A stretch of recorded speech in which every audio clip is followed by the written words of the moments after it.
Donc, mes chers collègues, nous poursuivons les travaux de notre commission d'enquête avec l'audition de M. Albi Schmitt, auteur d'un rapport sur les PFAS au titre de l'Inspection générale du développement durable. Monsieur, je suis tenu de vous rappeler qu'un faux témoignage devant notre commission d'enquête est passible des peines prévues aux articles 434-13, 434-14 et 434-15 du Code pénal. Je vous invite à prêter serment de dire toute la vérité, rien que la vérité, en levant la main droite et en disant « je le jure ». Alors appuyez sur le bouton rouge, s'il vous plaît. Enfin, pas rouge, mais il est gris à votre droit. Voilà, allez-y, je vous en prie. Je jure de dire toute la vérité. C'est bien, je vous remercie. C'était même pas la peine de vous lever. Enfin, je vous remercie par ailleurs, mais ça fait un supplément, de nous faire part de vos éventuels liens d'intérêt avec l'objet de notre commission d'enquête. Avant de venir ici, je n'en ai vu aucun. Ça nous suffit. Je rappelle rapidement pour les internautes, puisque vous savez que notre audition est retransmise sur le site du Sénat, que le Sénat a constitué le 20 novembre dernier une commission d'enquête sur les pratiques des industriels de l'eau en bouteille. Au début de l'année 2024, les médias ont révélé les pratiques illégales de certaines entreprises du secteur des eaux embouteillées, en particulier le recours à des traitements interdits sur des eaux minérales naturelles et de source. Notre commission d'enquête du Sénat vise à faire la lumière sur ce dossier sous réserve d'éventuelles procédures judiciaires en cours. Mes chers collègues, notre audition du jour ouvre un chapitre dédié aux risques liés à la présence des PFAS dans les eaux. Monsieur Schmitt, vous êtes ingénieur des ponts et eaux et forêts, inspecteur général à l'Inspection générale de l'environnement et du développement durable. Vous avez, dans votre parcours, siégé au conseil d'administration du BRGM, été directeur adjoint de la direction régionale environnement, aménagement, logement, DREAL, ça on connaît les élus, Alsace, et vous avez été directeur adjoint de l'eau et de la biodiversité. Comme je l'indiquais, vous êtes co-auteur d'un rapport d'analyse des risques de présence de PFAS dans l'environnement. Nous savons que ce rapport ne porte pas spécifiquement sur les eaux en bouteille. Néanmoins, ces eaux proviennent, comme celles du robinet, de nappes qui peuvent être contaminées. Pouvez-vous nous éclairer sur la définition des PFAS, leur composition et leur toxicité éventuelle? Quelle connaissance avez-vous de la présence de PFAS dans les eaux destinées à la consommation humaine? Cette présence est-elle actuellement détectée dans les eaux minérales naturelles et de source? Pouvez-vous dresser devant nous un état des lieux de la réglementation sur les teneurs maximales à respecter dans les eaux potables telles qu'elles résultent du droit européen et éventuellement de normes internes? Cette réglementation est-elle uniforme parmi les pays européens? Voici quelques thèmes sur lesquels notre rapporteur, et je lui ai fait confiance, va vous interroger. Nous vous proposons de dérouler cette audition en 3 temps. Vous présenterez succinctement votre travail et vos réflexions en une dizaine de minutes de présentation liminaire, puis notre rapporteur vous posera des questions, ainsi que par la suite les membres de la commission d'enquête. Donc, Monsieur Schmitt, je vous laisse la parole. Merci. Merci, Monsieur le Président. Donc, je vous propose un PowerPoint, une présentation également en 3 parties, mais je ne ferai que la première. Donc, la première qui est une présentation rapide des PFAS et de la problématique des PFAS. Les 2 autres étant l'une sur les recommandations que nous faisons vis-à-vis de la politique de prévention sur les PFAS que nous avons faites. Et 2 derniers points sur certaines questions que vous nous avez posées, sur lesquelles j'avais préparé des réponses. Voilà, donc, si ça marche,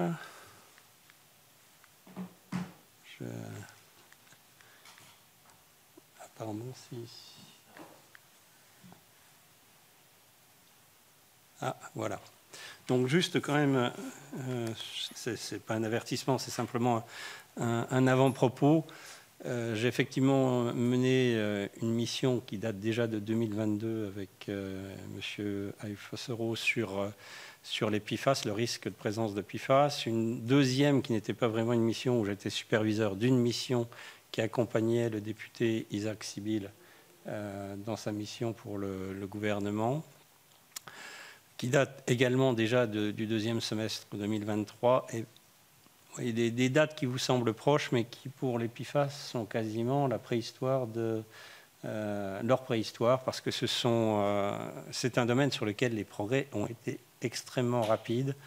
depuis 2021-2022, en tout cas en France. Par ailleurs, en tant que membre de l'autorité environnementale, j'ai été président et je suis revenu membre aujourd'hui.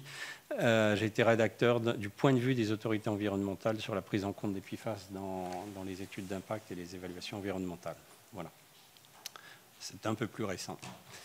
Alors, je vais y arriver et que je me serai adapté à ce document. Donc, en introduction, qu'est-ce que sont les PFAS et qu'est-ce qu'ils ne sont pas? Alors, ce qu'ils sont, tout d'abord, alors c'est le petit schéma que je vous ai montré ici. Ils ont une caractéristique. C'est leur définition, en tout cas d'après l'OCDE. C'est 10 000 molécules, puisqu'on considère qu'il y en a environ une dizaine de milliers, ont tous un point commun. Ce sont des molécules organiques qui contiennent ce qu'on appelle une fonction méthyle ou méthylène entièrement saturée en fluor. C'est-à-dire qu'un des carbones de la molécule organique considérée doit être entièrement saturé en fluor. Donc ça peut être du CF2 pour un carbone secondaire, du CF3 pour un carbone primaire, etc. Et donc la formule type, je vous ai donné celle du PFOA parce que c'est avec le PFOS le plus connu. Si vous regardez donc les petits atomes en gris, indiqués en gris, sont les carbones. Alors pour le PFOA, il y en a 8. Donc l'essentiel est complètement saturé en fluor. Ce sont les atomes verts que vous voyez, avec une fonction qui est le petit bout, le carbone, avec 2 atomes d'oxygène et un atome d'hydrogène, qui est la fonction acide carboxylique, qui caractérise le PFOA et tous les acides perfluorés carboxyliques, dont vous en connaissez beaucoup, dont en particulier le TFA qui fait la une aujourd'hui,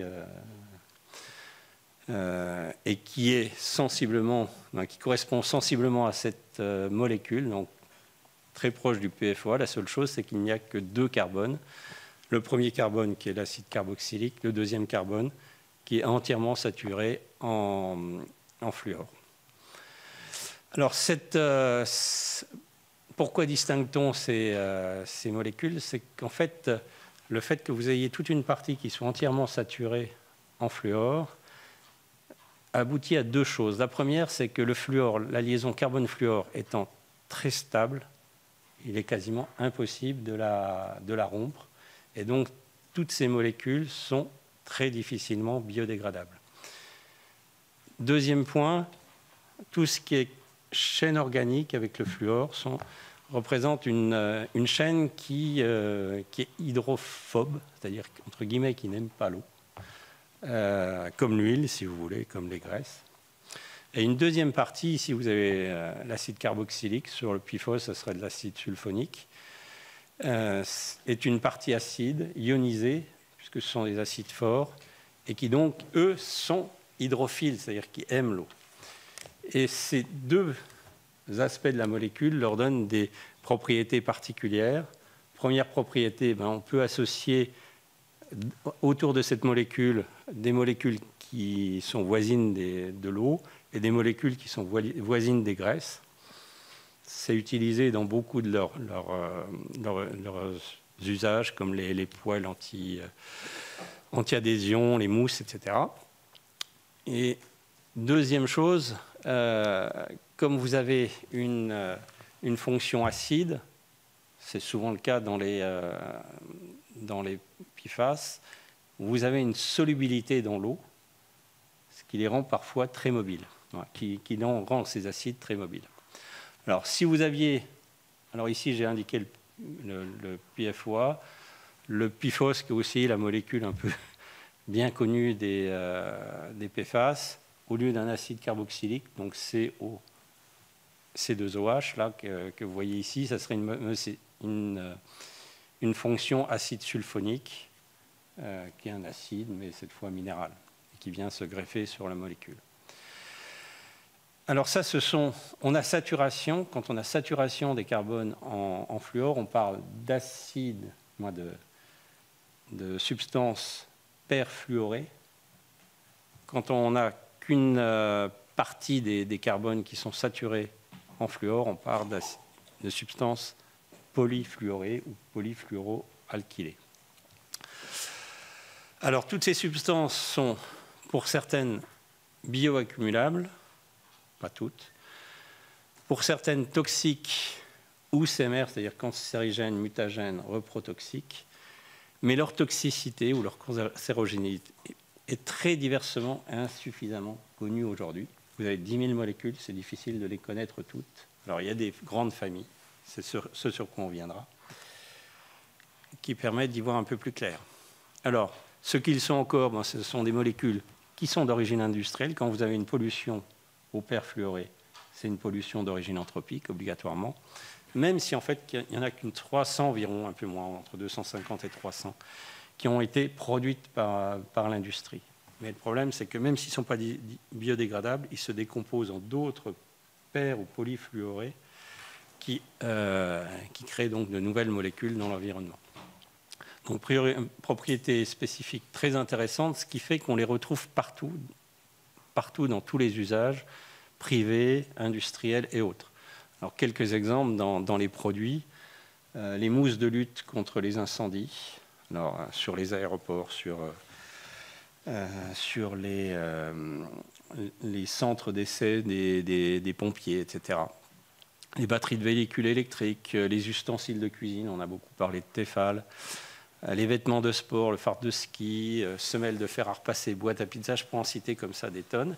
Moins connues dans les médicaments, ça fait partie des substances actives de certains de ces médicaments. Ça peut être aussi ce qu'on appelle les excipients, c'est-à-dire ce qu'on rajoute à la substance active pour donner au médicament sa forme finale.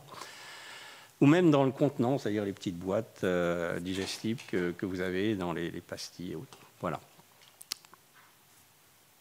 D'ailleurs, je note que si je vous ennuie trop, le Prozac, essayez d'éviter parce que ça contient, la substance active est un PFAS. Voilà. Pesticides également, et c'est relativement récent qu'on a découvert qu'effectivement les producteurs de pesticides utilisaient soit des PFAS, soit des substances sur lesquelles on avait rajouté des PFAS. Le TFA en est l'exemple type. Mais surtout, et ce qu'on oublie souvent, c'est que dans les procédés industriels, on utilise beaucoup de PFAS. Et je vais citer deux exemples majeurs, les joints. Et vous savez que dans l'industrie, il y a des joints partout. Dès que vous avez des liquides, vous avez besoin de joints.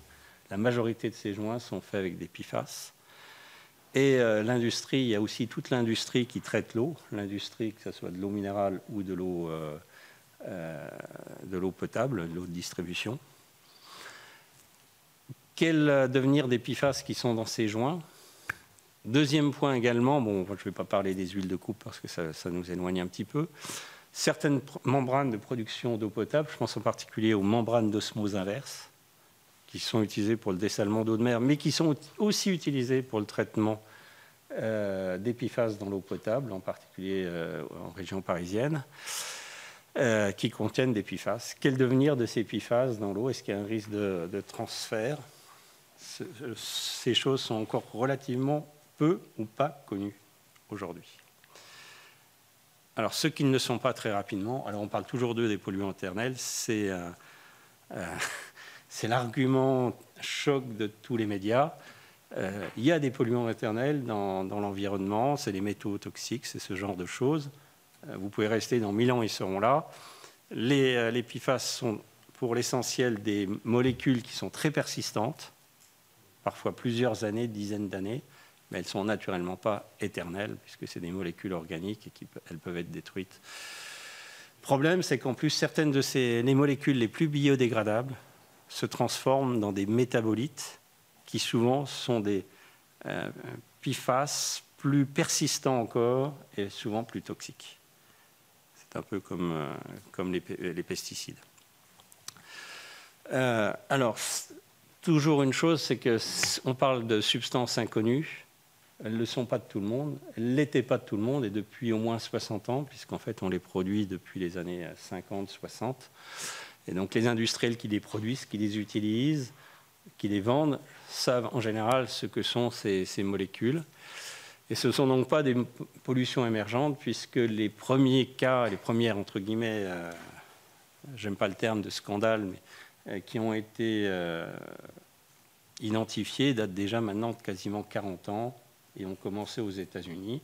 Pour donner un ordre de grandeur, aujourd'hui, les industriels des PFAS ont déjà versé de l'ordre de 10 milliards de dollars pour éviter les procès, donc dans les procédures américaines, de justice américaine. Donc c'est quand même souvent, encore trop souvent, un secret bien gardé des industriels, donc ce qui naturellement nécessite une action des pouvoirs publics. Alors vous me coupez quand... Vous avez encore 4 minutes, et puis après je laisserai la parole à monsieur le rapporteur, qui piaffe d'impatience à vous poser des questions. Alors, je ne vais pas rentrer dans les grandes classes de PFAS. Sachez que le premier travail sur lequel on a fait sur les PFAS, c'est essayer de les classer par catégorie. L'idéal étant d'avoir des catégories sur lesquelles on avait des propriétés sensiblement identiques, des comportements dans l'environnement sensiblement identiques, des usages sensiblement identiques, plus ou moins d'ailleurs essentiels. Et ça a été un premier travail qui a été fait, et c'est important tant pour les traitements des PFAS que pour l'étude de leur risque sanitaire, voire de la substitution des usages, parce que quand un PFAS peut être remplacé par une molécule qui n'est pas PFAS et qui ne pose pas de problème, bien entendu, il faut préférer cette seconde molécule. Méthode de mesure. Alors il faut être clair, il y a 3-4 ans, on était très en retard sur les méthodes de mesure. Il y a eu des énormes avancées ces dernières années, ce qui a permis de multiplier les mesures. On a accrédité des laboratoires, des domaines qui n'étaient absolument pas sur lesquels on ne savait pas faire de mesures. Alors pas sur l'eau, ça a été un des premiers secteurs, mais par exemple sur l'air avec les fumées d'incinérateurs, etc.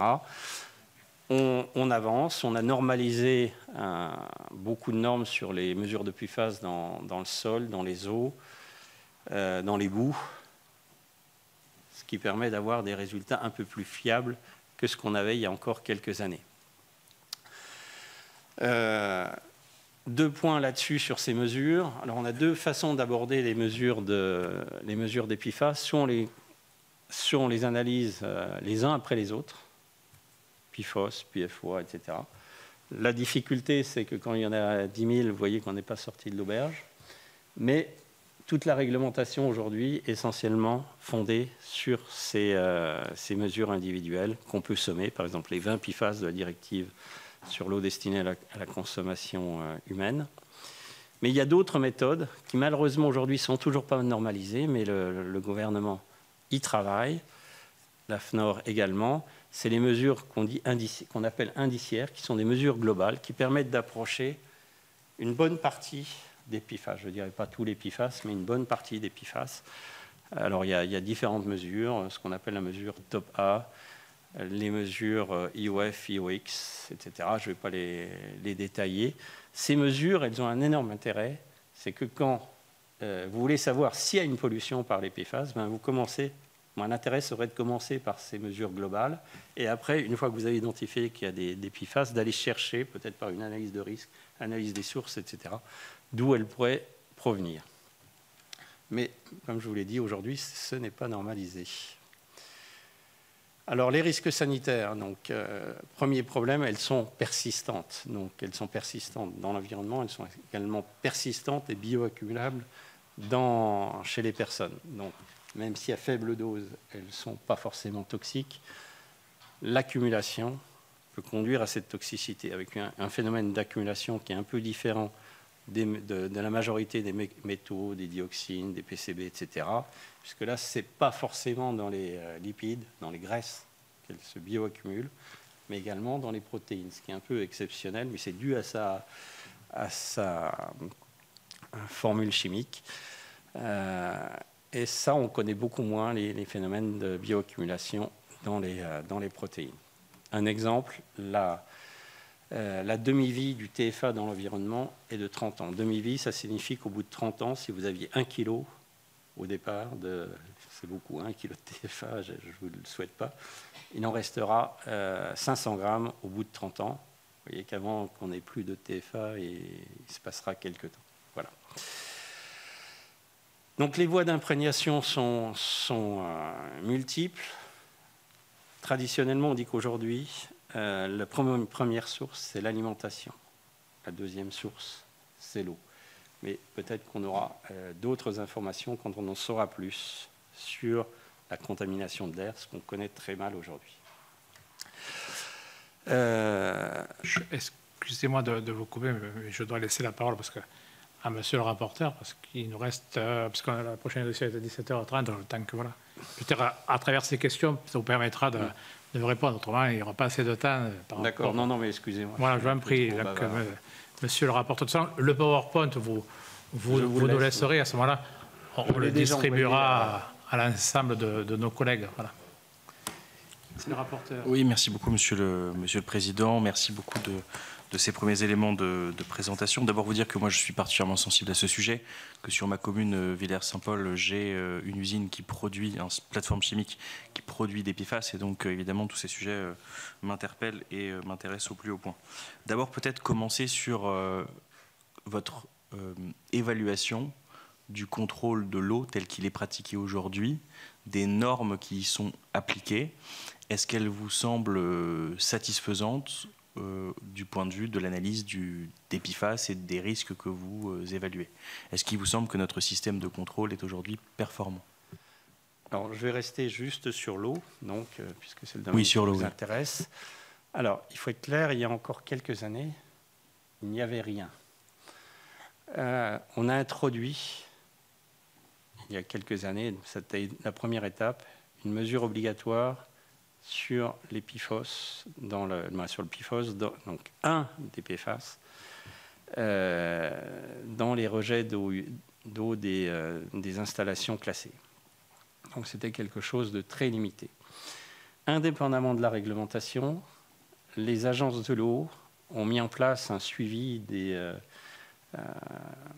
alors, selon les agences, c'est un peu différent. Disons que certaines agences ont mesuré immédiatement les 20 PFAS de la directive sur l'eau potable. De 2020, la directive de 2020, c'est ça? Oui, mais ils l'ont fait depuis 2019. Voilà, ils le font depuis 2019, d'accord, voilà. ok. Un certain nombre, je pense la moitié des agences de l'eau l'ont mis en place sur les eaux souterraines et les eaux de surface, donc dès 2019 à peu près.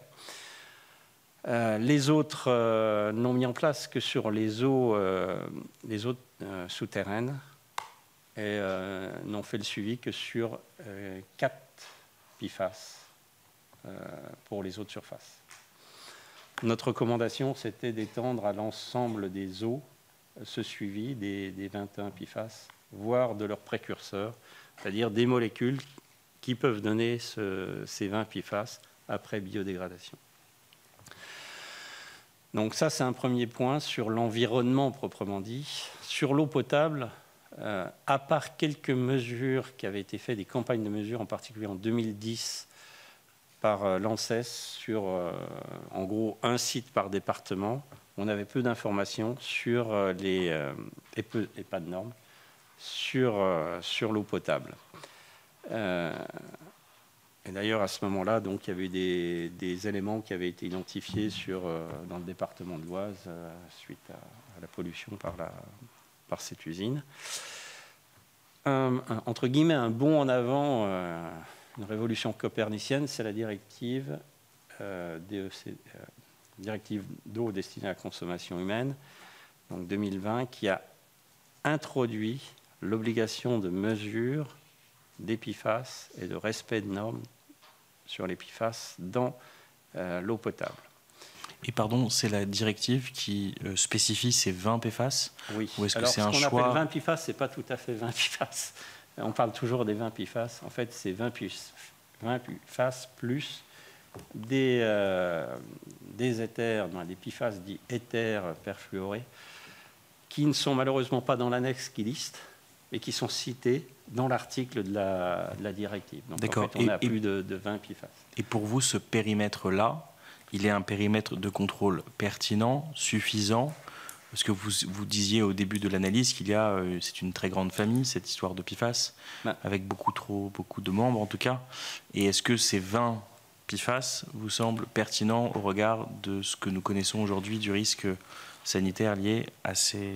C'est quand même les 20 PFAS qui avaient été identifiés comme prioritaires lorsque la directive a été prise, et dans tous les travaux précédents. Mais comme vous le notez dans vos questions, premièrement, si on regarde les PFAS qui ont été dans l'actualité ces derniers mois ou ces dernières années, que ce soit le TFA, il n'est pas dans la liste des 20 PFAS, ou les PFAS utilisés, les produits à Pierre-Bénite, donc à côté de Lyon, ne sont pas non plus dans les 20 PFAS. Donc, si on veut, quand on regarde 20 PFAS ou 20 et quelques, on n'est pas dans le scope de la production des PFAS, et on s'aperçoit qu'en fait, il y a un trou dans la raquette. Donc, c'est l'idée qu'on a développée de généraliser les mesures globales, c'est mesurer, vraiment essayer de trouver la méthode de mesure qui permet d'avoir l'ensemble des PFAS. Et on a quand même, la méthode TOPA permet d'avoir une très bonne approche de tous les PFAS anioniques qui sont quand même les plus problématiques. Et au moins, quand on a la totalité des PFAS, ou une estimation de la totalité des PFAS, on sait s'il y a un problème ou s'il n'y en a pas. Et s'il y a un problème, on a la piste pour aller chercher d'où il vient. Alors, dans la directive, on a cette somme des 20 PFAS et on a également le total des PFAS qui doit être... Et chaque État peut choisir entre ces deux voies. C'est-à-dire soit mesurer les 20 PFAS... D'accord, ça peut être combinatoire, mais c'est l'un ou l'autre, c'est ça, selon les États? C'est l'un ou l'autre inclusif, c'est-à-dire on peut faire les deux. La France a choisi de faire les deux. D'accord. Avec un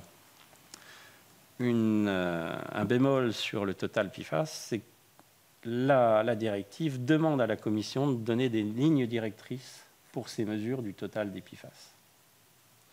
Donc tant qu'elle n'a pas sorti ces lignes directrices, c'est difficile de mettre en œuvre l'obligation de mesure du total des PFAS. Voilà. Une fois qu'on aura cette mesure du total des PFAS, et en France on a choisi de faire les deux, total et somme des 20, on devrait avoir une bonne vision de tout, du niveau de pollution dans l'ensemble des réseaux d'eau potable. Alors, cette directive a été transposée en droit français par ordonnance et par des textes réglementaires par la suite. Elle ne sera effective qu'à compter du 1er janvier 2026. Mais dès à présent, il y a des campagnes de mesures qui sont faites en anticipation de cette obligation du 1er janvier 2026, car ça permet de découvrir des choses d'ici là et à partir d'une approche un peu aléatoire, d'identifier la réalité du problème. D'accord. Et ça, c'est prévu dans le programme, le plan interministériel d'avril 2024. Donc on entend que sur le périmètre, ça vous semble satisfaisant. En tout cas, c'est comme ça que j'analyse votre réponse. Et maintenant, sur les seuils qui sont définis, PFAS par PFAS, est-ce que vous donneriez le même satisfecit ou quel regard vous avez dessus? Alors, je n'ai pas du tout participé aux travaux qui ont conduit à ces normes.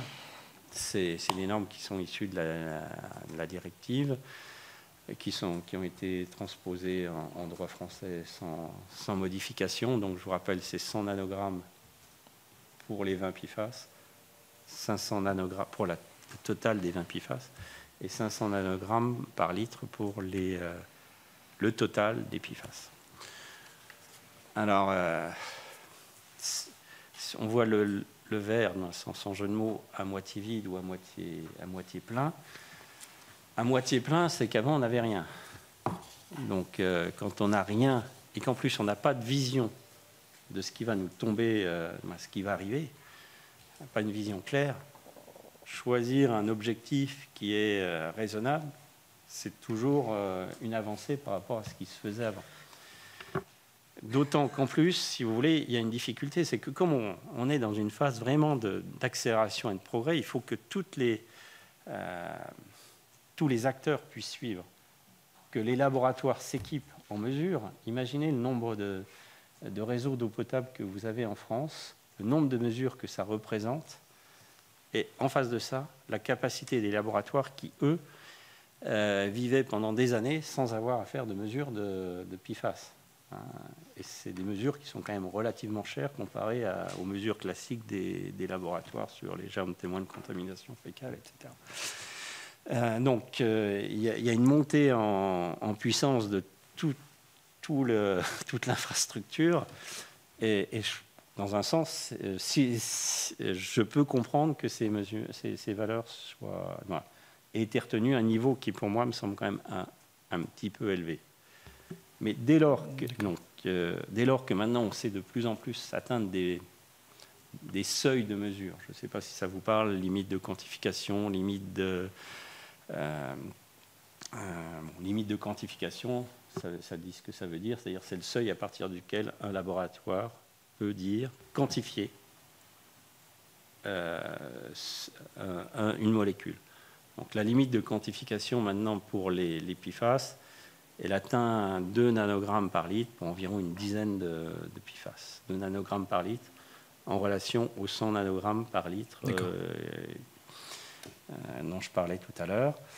Et des limites de détection, c'est-à-dire limites de détection qui, elles, arrivent à déterminer qu'il y a effectivement une molécule dans l'eau, mais sans pouvoir estimer la quantité, ces valeurs descendent en dessous du 1 nanogramme par litre aujourd'hui. Donc vous voyez, on sait mesurer à des niveaux très bas ces molécules, et ça me semble un fait, un constat qui doit conduire à aller plus loin, au moins sur les mesures sur le respect de seuil dans l'eau potable.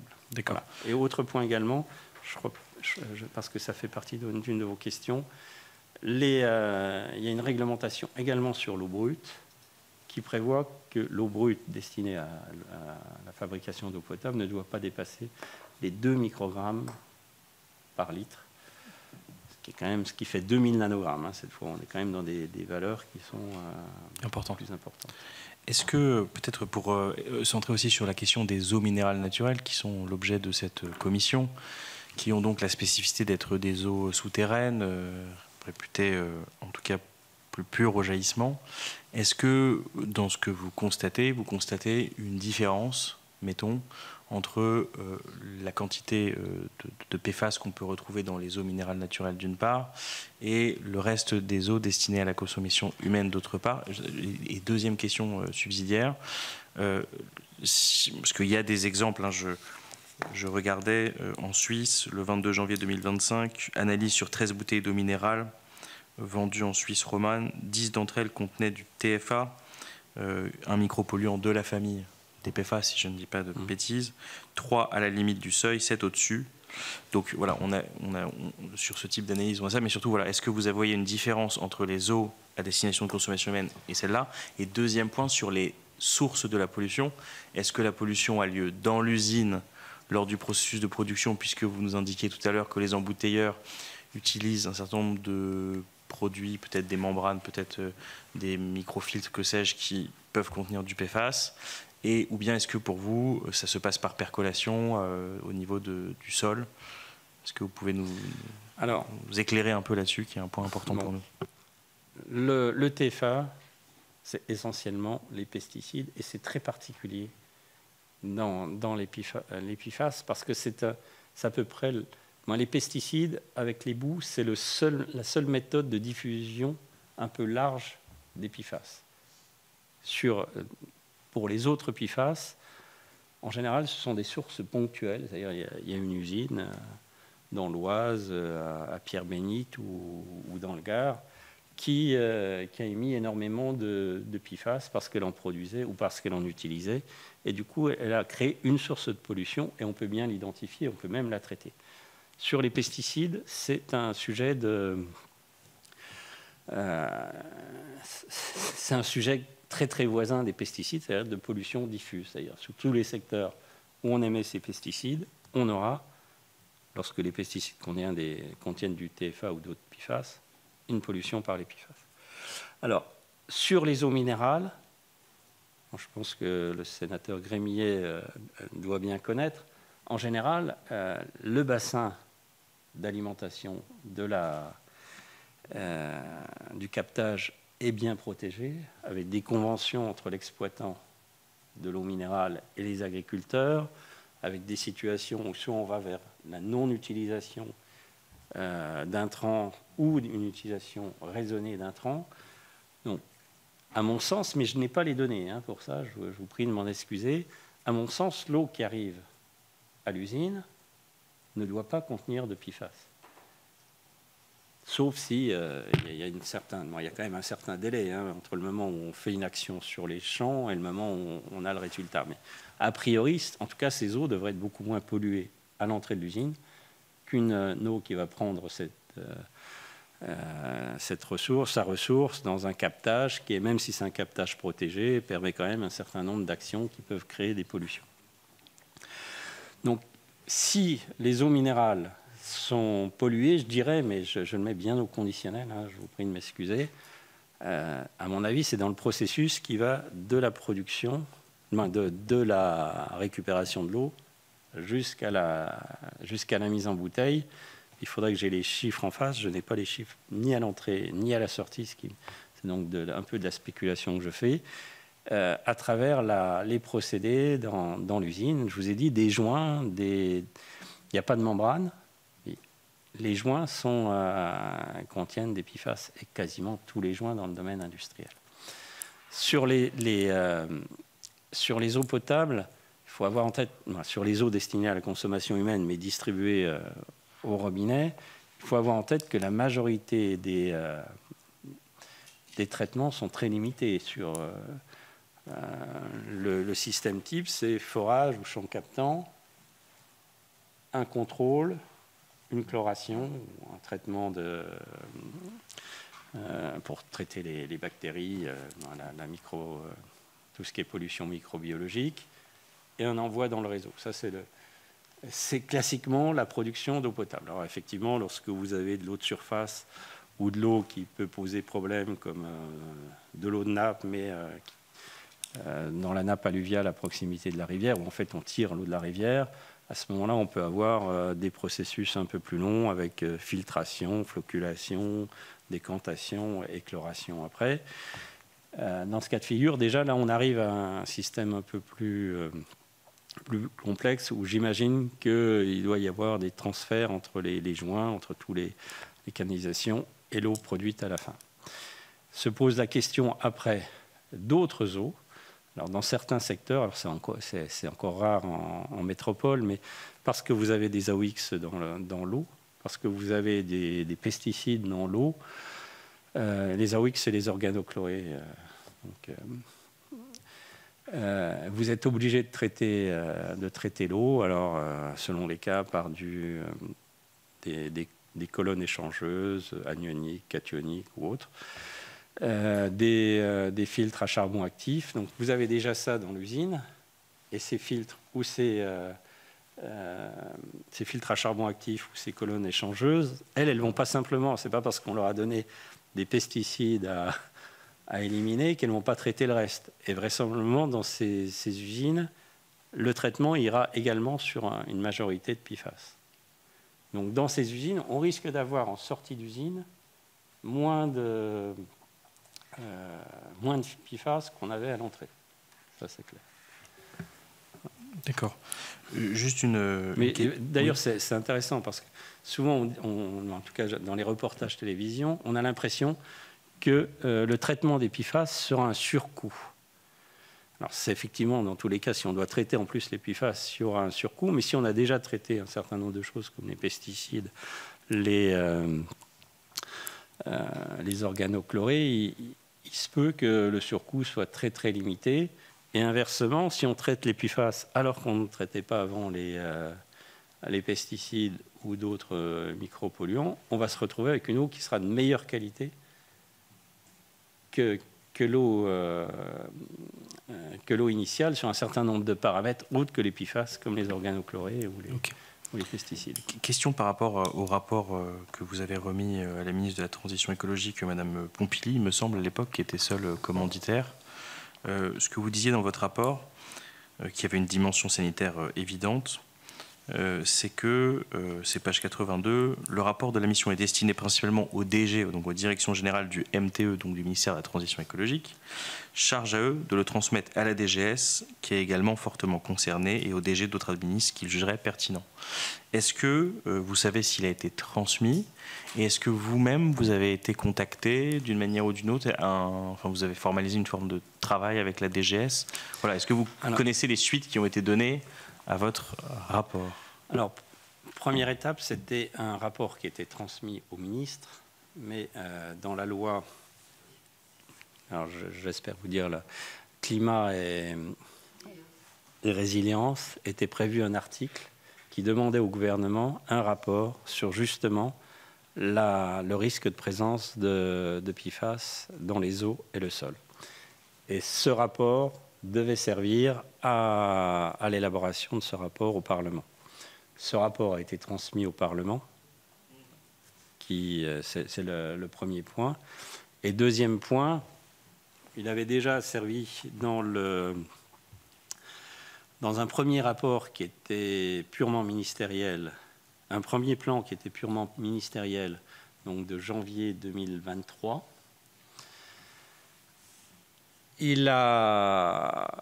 Quand je regarde le rapport de 2024 qui est interministériel et qui inclut aussi bien le ministère de la Santé que le ministère de l'Environnement, j'ai l'impression qu'il y a quand même beaucoup de points qui ont eu leur source d'inspiration dans nos recommandations. D'accord. Sur le front du curatif, alors peut-être que j'ai lu ces derniers jours, mais peut-être que vous pouvez nous éclairer un petit peu dessus. J'ai lu que c'est en effet ce qui est très inquiétant dans ces PFAS, c'est qu'ils sont présentés, d'ailleurs c'est comme ça que s'intitulait je crois l'enquête du Monde qui révèle un certain nombre de choses, des polluants éternels.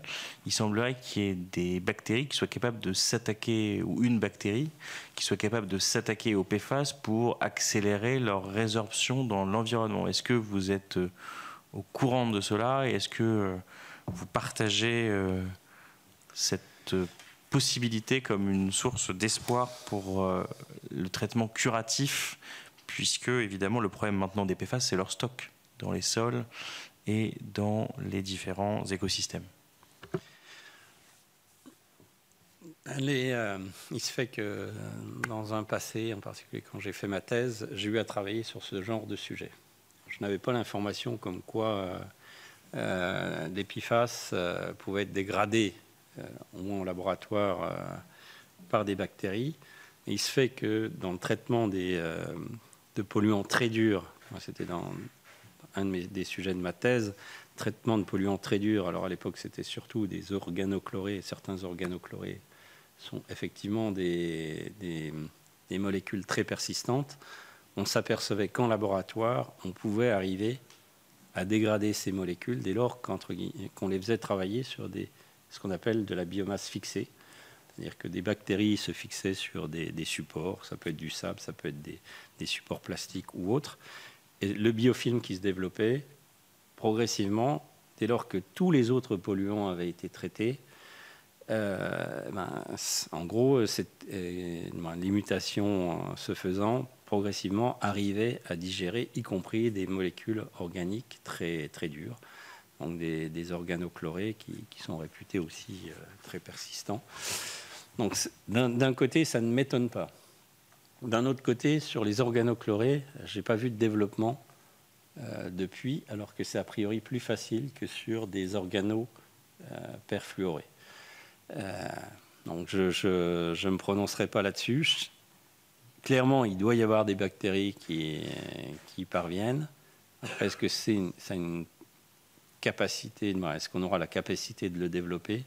Si l'on croit sur les organochlorés, ça ne s'est pas fait sur les organofluorés. Peut-être, mais ça sera à mon avis encore plus difficile. Mais on a d'autres... il y a quand même des techniques pour traiter y compris dans les eaux potables, les PFAS. Bon, j'ai parlé tout à l'heure des colonnes échangeuses, j'ai parlé des filtres à charbon actif. On peut parler aussi de l'osmose inverse, sous réserve qu'effectivement on ne rediffuse pas des PFAS à travers les membranes, puisque certaines en contiennent. Ces techniques, elles ont fait leurs preuves, elles sont même développées au niveau industriel pour la production d'eau potable. C'est le cas en particulier en région parisienne avec le CEDIF. Il y a un problème quand même là-dessus, c'est quel est le devenir du traitement, quel est le devenir des déchets de traitement. Si je prends l'osmose inverse, je ne sais pas si vous connaissez, en gros, ce sont des membranes. D'un côté, vous faites passer, entre guillemets, vous filtrez l'eau, mais il vous reste toujours un concentrat de l'autre côté qui est évacué au fur et à mesure. Donc, vous concentrez le produit. Alors, l'osmose inverse est bien connu pour le dessalement d'eau de mer. Donc, on obtient d'un côté de l'eau douce, de l'autre côté, on obtient une saumure qu'on évacue au fur et à mesure. Même chose si vous le faites sur les PFAS. Vous allez avoir de l'eau sans PFAS d'un côté et de l'autre, une eau plus concentrée en PFAS.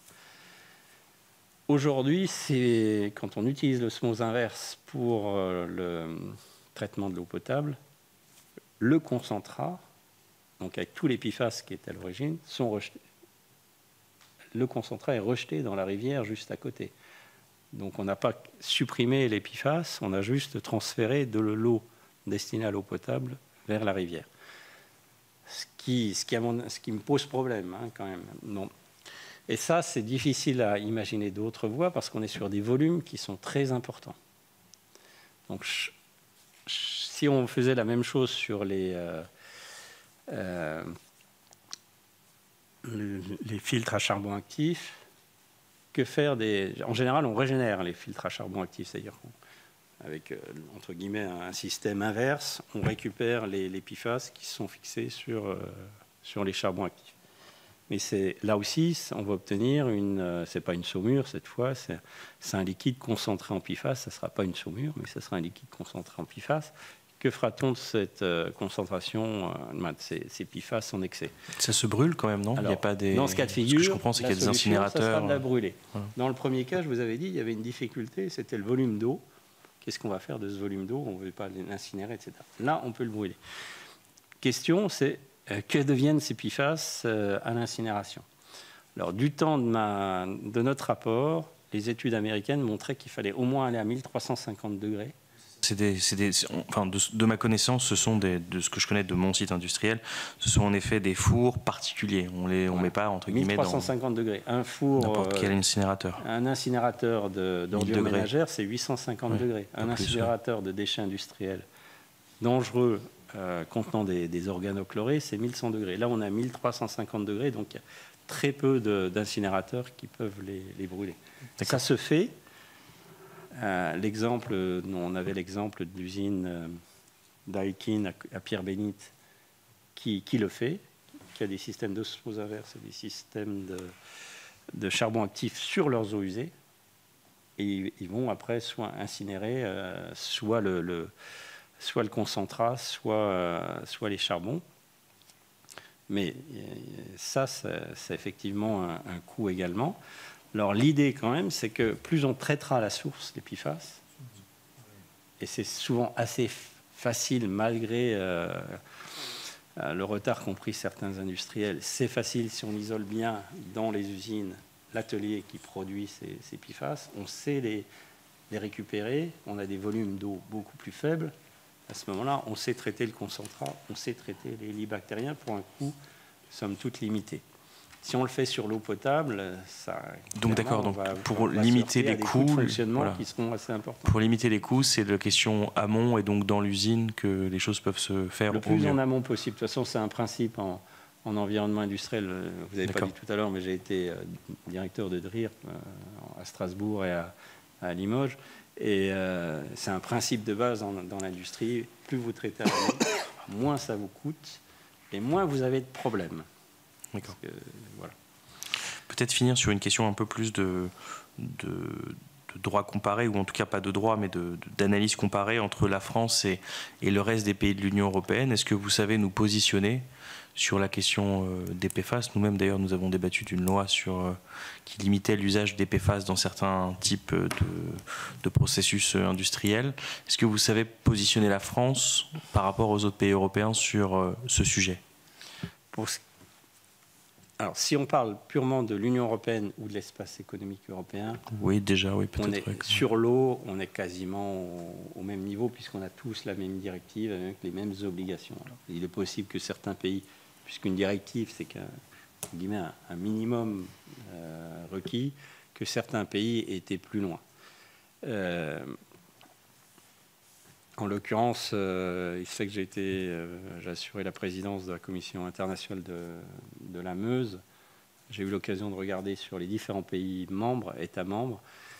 Il n'y avait pas de différence entre la Wallonie, la Flandre, ce n'est pas des États membres, mais ils se comportent comme si c'en était de temps en temps, les Pays-Bas et nous. Sur certains secteurs, alors là je pense en particulier au sol, d'autres pays ont voulu aller un peu trop loin, trop vite. Je pense aux Pays-Bas. Alors là, ce n'est pas sur les eaux, mais c'est sur les sols, où ils se sont donnés des normes sur les sols très basses. Ils en sont revenus parce que tout le marché foncier a été bloqué, car aucun sol ne répondait à ces normes. Voilà.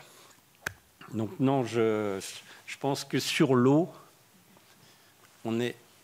sur l'eau potable, on doit être dans la moyenne des pays européens, si ce n'est plutôt en avant sur certains points, parce qu'on avait vraiment été très vite les 3-4 dernières années. Sur l'eau dans le milieu, on surveille déjà beaucoup plus les PFAS que ne le font d'autres pays, je pense en particulier à l'Allemagne, parce qu'il n'y a pas d'obligation aujourd'hui forte sur la surveillance des eaux souterraines en particulier. Et ça grâce aux agences de l'eau, mais bon, c'est une situation qui a anticipé même notre rapport. Je parlais de 2019 tout à l'heure. Quoi d'autre voilà. Si je reste sur l'eau... D'accord. Il y a Madame Housseau qui avait une question. Okay. Oui, je voulais revenir sur ce que vous avez dit tout à l'heure. Vous avez dit que les agences de l'eau, en tout cas certaines, avaient engagé des opérations de mesure des masses souterraines. Je voulais savoir si on avait les résultats et si on voyait une évolution déjà sur le temps, je ne sais pas depuis quand ils ont commencé, et également si on voyait une évolution, si on pouvait faire des comparaisons géographiques. C'est-à-dire, est-ce que, puisque les PFAS sont essentiellement dus aux produits phytosanitaires, est-ce qu'on observe vraiment des concentrations très différentes dans des zones viticoles, par exemple, par rapport à des zones de montagne? Voilà. Est-ce que le lien est vraiment avéré? Alors, là-dessus, la réponse, elle est très simple déjà. Le TFA ne fait pas partie des molécules qui sont surveillées, puisqu'il ne fait pas partie des 20 PFAS de la directive eau potable. Donc, et nous, lorsque nous avons fait notre rapport, d'ailleurs, nous n'avions pas cette information sur le TFA. Donc, quand on regardait une carte de France des pollutions au PFAS, qui est en fait la carte de France des pollutions aux principaux PFAS, mais pas tous, on s'apercevait qu'en fait, vous aviez les anciennes les régions industrielles sur lesquelles il y avait des pollutions, en particulier sur les rivières à proximité, parce qu'il y avait des rejets d'usines dans les rivières, etc. Et que vous aviez des zones quasiment blanches, qui étaient toutes les zones en dehors de ces zones industrielles, les zones rurales et tout ça. Mais on n'avait pas le TFA. Aujourd'hui, il faudrait refaire cette même cartographie en introduisant dedans le TFA. J'ai peur que la conclusion soit totalement inverse de ce qu'on avait pu nous dire il y a 3 ans. Voilà. Donc, d'où l'intérêt d'avoir des mesures un peu plus larges que sur les seuls 20 PFAS.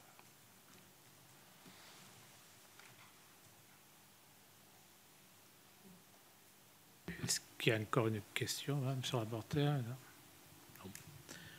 écoutez, on va vous remercier Merci. pour cette audition, Monsieur Schmitt, qui va vous permettre de tenir compte de vos affirmations et par rapport à l'objet. Vous savez que nous, on est quand même sur l'eau minérale, donc en bouteille. Bon. Mais bon, ça nous permet quand même aussi d'avoir une culture générale un peu plus vaste sur le sujet. N'est-ce pas, monsieur le rapporteur? Donc, merci beaucoup, monsieur. Et on va continuer nos auditions avec d'autres personnes dans quelques instants.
Écoutez, mes chers collègues,